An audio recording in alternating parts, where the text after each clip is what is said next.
Hello, good morning. तर काय आले मी गावावरून आणि आल्या ना अगोदर इकडे मी गॅलरीची झाडं लावली तर ती पाहून घेतली आणि त्यानंतर इकडे घेतले मी घर आवरायला. अगोदर झाडू मारून घेतला आणि त्यानंतर ना आज मी फरशी पुसायला घेतली.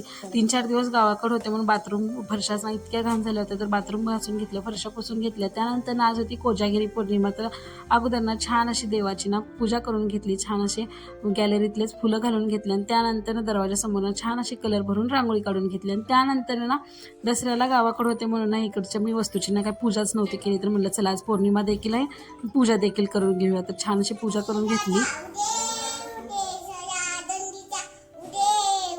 त्यानंतर घेतलं इकडे मी स्वयंपाक बनवायला तर एक साईडला कणिक मळून घेतलेली, त्यानंतर एक भरलं वांगं बनवून घेतलेलं, कुकर लावून घेतलेलं आणि त्यानंतर जेवण वगैरे उरकून घेतले आणि थोड्या वेळाने नाही ते मसाला दूध बनवायला घेतलं. तर मी ते ना दुधामध्ये थोडीशी मसाला पुडी यूज केली, वरतून थोडंसं केसर घातलं, थोडीशी साखर घालून घेतली आणि त्यानंतर कट केलेले ड्रायफ्रुट्स देखील घालून घेतले. आणि हे ड्रायफ्रुट्स कटना मी बरेचसे दिवस झाले यूज करते, युजफुल आहे. तुम्हाला जर हवं असेल ना तर कमेंटमध्ये ना फक्त लिंक टाईप करा.